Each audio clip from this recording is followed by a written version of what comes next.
माढा तालुक्यातील अंजनगाव येथील खेलोबा मंदिराच्या आवारात मध्यरात्रीच्या सुमारास बसवण्यात आलेल्या छत्रपती शिवाजी महाराजांच्या पुतळ्यावरून गावात मोठा तणाव निर्माण झाला आहे। ओबीसी नेते लक्ष्मण हाके यांनी या छत्रपतींच्या पुतळ्याप्रकरणी माढ्याचे आमदार अभिजित पाटील यांच्यावर गंभीर आरोप केलेत।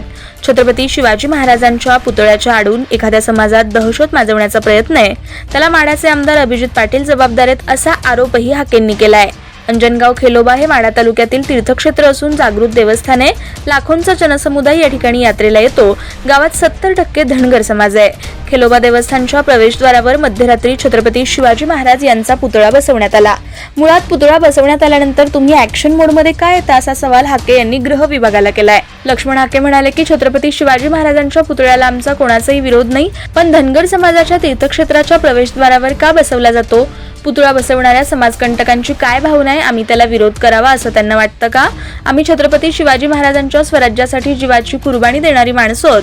ग्रामस्थ, पोलीस आणि जिल्हा प्रशासनानं छत्रपती शिवाजी महाराजांचा पुतळा स्थलांतरित करायचं ठरवलं होतं, पण आमदार अभिजित पाटील यांनी पुतळा स्थलांतरित होऊ दिला नाही। त्यांनी फूस लावल्यानं पुतळा तिथेच लावण्यात आला।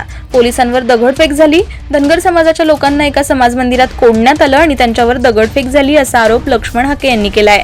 ते म्हणाले की तुम्ही ज्यावेळी निवडून येता त्यावेळी तुम्ही कोणत्या पार्टीचे, पक्षाचे, जातीचे राहत नाही, तुम्ही संपूर्ण महाराष्ट्राचे कायदे मंडळाचे सभासद असता, याची तरी चाड असली पाहिजे या अभिजित पाटील यांना।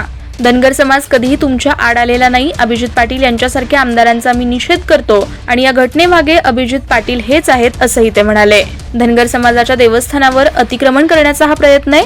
कधी वंजारी, कधी दलित, तर आता धनगर समाजाला टार्गेट करण्याचा प्रयत्न केला जातोय, असंही ते म्हणाले।